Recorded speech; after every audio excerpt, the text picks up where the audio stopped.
you're having a bad day, let me tell you about the 1932 Emu War, when Western Australia took on 20,000 emus and they lost. Emus are large flightless birds that have been common in Australia for thousands of years. In 1922, the Australian government changed the status of emus from that of a protective species to vermin because they were demolishing large amounts of crops, especially wheat. Members of the Royal Australian Artillery were enlisted to cull around 20,000 emus using machine guns. But things didn't go as planned. On the 2nd of November, the soldiers used formation tactics against a group of about 50 emus. But the birds proved to be elusive, they scattered and remained unharmed.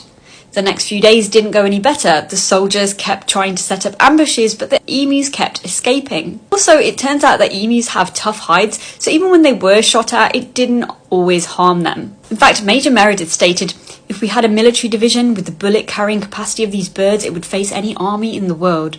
They can face machine guns with the invulnerability of tanks." Farmers attempted to herd the emus using trucks, but it didn't work, and on one occasion a truck actually crashed after hitting an emu.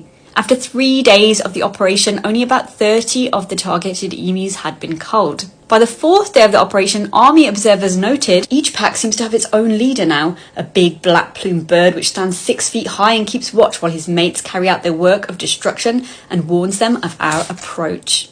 After 2 months, fewer than 1,000 emus were reported to have been culled, and remember they were aiming to take down 20,000 of them. On the 8th of November, the military withdrew. They recognised that they couldn't win this war, and after only a week, the news was reporting that Australian humans had lost to the emus.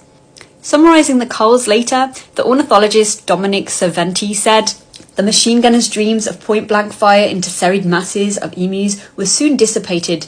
The emu command had evidently ordered guerrilla tactics, and its unwieldy army soon split into innumerable small units that made use of the military equipment uneconomic.